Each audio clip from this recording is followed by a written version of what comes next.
I believe that we're responsible for creating the moments of joy in our own lives. We can't take credit for a beautiful sunrise, but we can take credit for being there to see it. We can take credit for the decisions that we made that allowed us to experience that moment. You decided to leave the house early. You decided to go for a hike. But making good decisions is really hard. It's something that I've struggled with my entire life. When I was young, I was diagnosed with attention deficit disorder. At the time, there wasn't a lot known about the condition, and there were no resources, not to mention that there was no internet. So the few tools that I could find were either too rigid or too complicated. They didn't work the way that my mind worked. The big misconception about ADD is that we can't focus.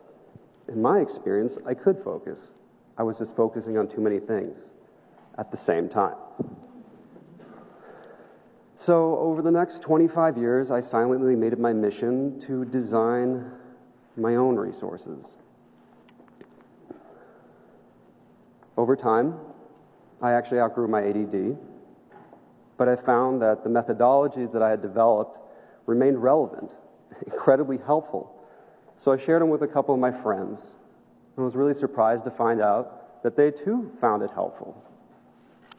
Who knew? I had designed it for myself. I had never assumed that it would work for other people.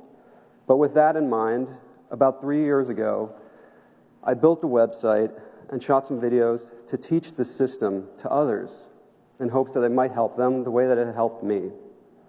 I call the system the Bullet Journal. If you search for the Bullet Journal on YouTube or Instagram today, you'll find hundreds of thousands of examples of how people have adopted the Bullet Journal to help them deal with challenges in their own lives. Those tutorial videos have been seen over 5 million times. It's incredible. I just wish that I had had this knowledge when I was that young, struggling kid. And that's why I'm really excited to be here today to share some of what I've learned with you. We're going to talk about how to declutter your mind, how to cultivate your curiosity, and how to remain focused over time. These practices will help you close the gap from leading a distracted life to leading one of intention. And it all begins with reflection. You see, studies suggest that we have over 500,000 thoughts every single day. That sounds about right. Remember, as a kid, my biggest problem was I was focusing on way too many things at the same time. Doesn't that sound familiar, though? As an adult, that's just known as being busy. But being busy doesn't mean that you're being productive, right? A lot of the time, being busy just means you're in a state of being functionally overwhelmed. And a lot of this is due to the overwhelming amount of choices that we have to make in our modern life. Freedom of choice is absolutely a privilege, but it is a privilege that comes at a cost. Because for every one of these choices that we make, we have to make a decision. And every decision requires us to focus. And focus costs us our two most valuable resources, our energy and our time. We don't like to think about how to invest our energy and time because it's really stressful. What do I want to do with my life? It's a very overwhelming question. It's kind of like going shopping when you're super hungry but you have no idea what you want to eat. Have you ever done that? You walk in and there's a million different options. You're immediately overwhelmed, so you just start picking all sorts of random junk. Most of it will end up in your pantry of shame. The rest will go bad in the fridge. It's always a waste. But you vow to do better next time as you pick up the phone to order pizza again. Decision fatigue is a real condition, and it can lead to decision avoidance. Rather than dealing with these thoughts, we just start stuffing them into the back of our mental pantry until we have no more room left to think clearly. And that can cause an incredible amount of anxiety and stress because we feel like we're losing control. We're overwhelmed. we need room to think and to focus. So how do we create room?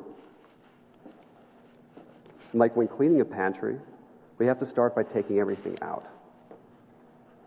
We have to externalize our thoughts to declutter our mind.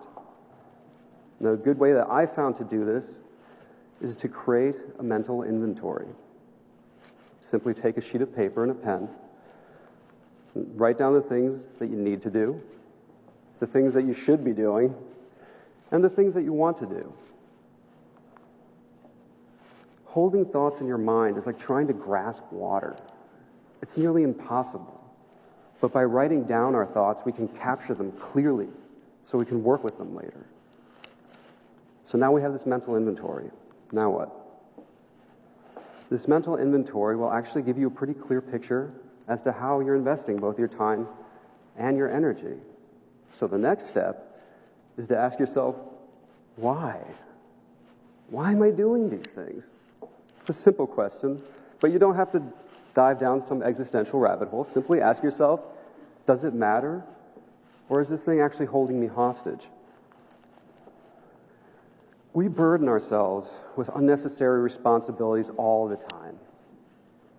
We're so distracted by all the things that we should be doing and we could be doing that we completely forget to ask ourselves, why are we doing these things? Do I even want to be doing those things? But now we have a mental inventory to remind us. So for every item on this inventory, ask yourself 2 questions. 1, is it vital? Is this item vital, this task vital? Think rent, taxes, that kind of thing. 2, does it matter? Does it actually matter to you or to someone that you love? If the answer is no to both of those things, you've just identified a distraction, and you can cross it off your list. For every item that you cross off your list, you're becoming less and less distracted. Okay, so now your mental inventory is divided by the things that you have to do, and the rest is probably related to the things that you aspire to, your goals. And the key to setting goals is to set yourself up for success. And the best way I've found to do that is to take your goals and to break them down into small, actionable projects. If you don't know how to cook but you want to learn, don't start by tackling an incredibly complicated meal for 6 people. Even if you don't make a total mess, the experience will have been so unpleasant that you run the risk of ruining your curiosity about cooking altogether. Natural curiosity is incredibly important because it's genuine. It can't be faked.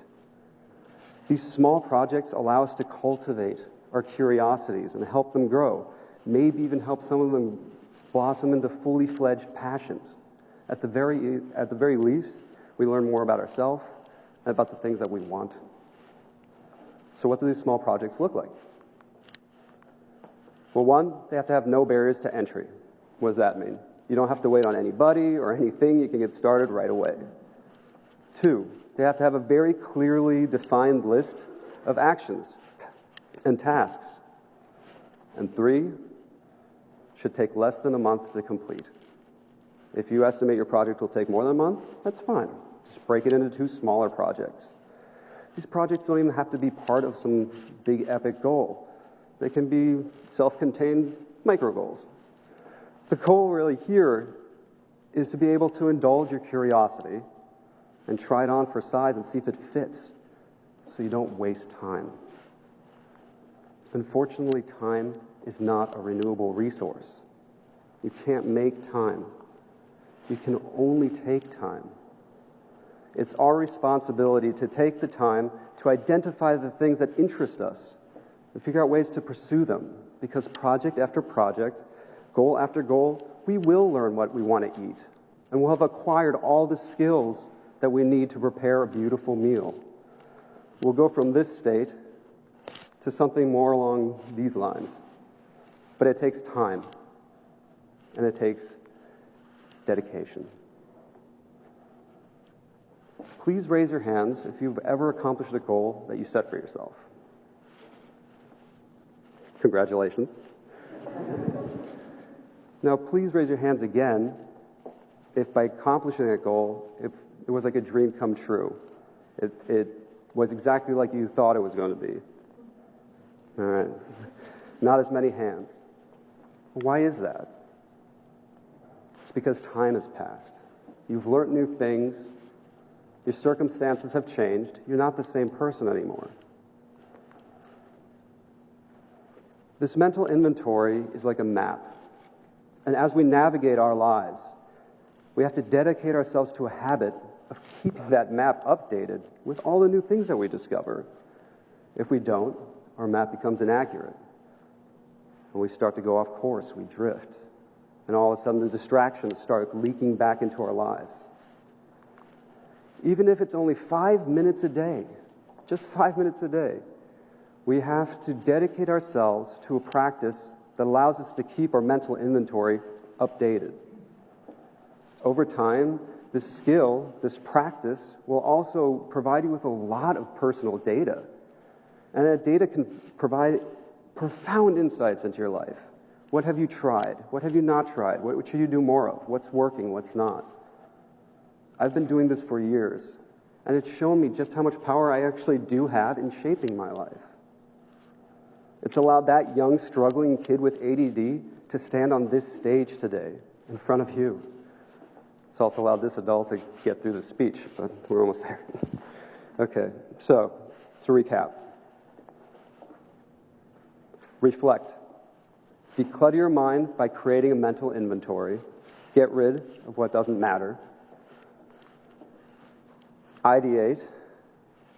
Figure out ways to pursue the things that interest you by creating small, actionable projects. Dedicate. Get into a daily practice of keeping your mental inventory updated. Reflect. Ideate. Dedicate. Rid yourself of the things that don't matter, so you have the time and the energy to focus on the things that do. It'll help you go from leading that busy life to leading an intentional life. And close that gap. An intentional life is the one that you want to live, not the one that you endure. An intentional life has the power to grant you more of those beautiful moments in the sun. Thank you.